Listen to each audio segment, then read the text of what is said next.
আজকের ভিডিওতে আপনারা দেখতে পাচ্ছেন একটি বাস্তব ঘটনা, যেখানে ধান বোঝাই একটি ট্র্যাক্টর গভীর কাদার মধ্যে আটকে গেছে। চালক অনেক চেষ্টা করছেন ট্র্যাক্টরটিকে বের করার জন্য।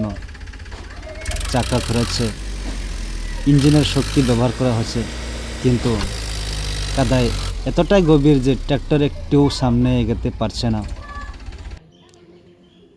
এই সময় সবাই ভাবতে শুরু করলো, কিভাবে এই ভারী ট্র্যাক্টরটিকে কাদা থেকে বের করা যাবে। দেখুন, এরপর সাহায্যের জন্য আরেকটি ট্র্যাক্টর নিয়ে আসা হলো।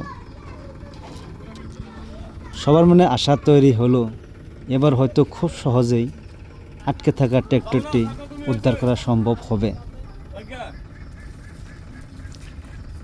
কিন্তু এরপর এমন একটি সিদ্ধান্ত নেওয়া হলো, যার কারণে পরিস্থিতি আরও কঠিন হয়ে গেল। দুইটি ট্র্যাক্টর দুই দিক থেকে টানতে শুরু করলো, কিন্তু সঠিক পরিকল্পনা ছাড়া শুধু শক্তি প্রয়োগ করলে অনেক সময় সমস্যার সমাধান হয় না, বরং সমস্যা আরও বেড়ে যেতে পারে। আমার মনে হয় যদি পরিস্থিতি বুঝে সঠিক দিক থেকে টেনে এবং পরিকল্পনা করে চেষ্টা করা হতো, তাহলে হয়তো ট্র্যাক্টরটি আরও সহজে কাদা থেকে বের হয়ে আসতো।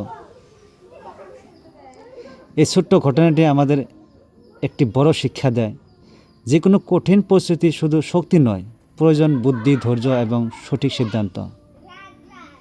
কৃষিকাজ প্রতিটি মুহূর্ত গুরুত্বপূর্ণ। একটি ছোট ভুল সিদ্ধান্ত অনেক সময় বড় সমস্যার সৃষ্টি করতে পারে। এই ঘটনাটি তারই একটি বাস্তব উদাহরণ। আপনাদের কি মনে হয় ট্র্যাক্টরটি বের করার পদ্ধতি সঠিক ছিল? আপনাদের মতামত কমেন্ট করে অবশ্যই জানাবেন। ভিডিও ভালো লাগলে লাইক, কমেন্ট, শেয়ার এবং সাবস্ক্রাইব করতে ভুলবেন না। সবাই ভালো থাকেন, সুস্থ থাকবেন। ধন্যবাদ।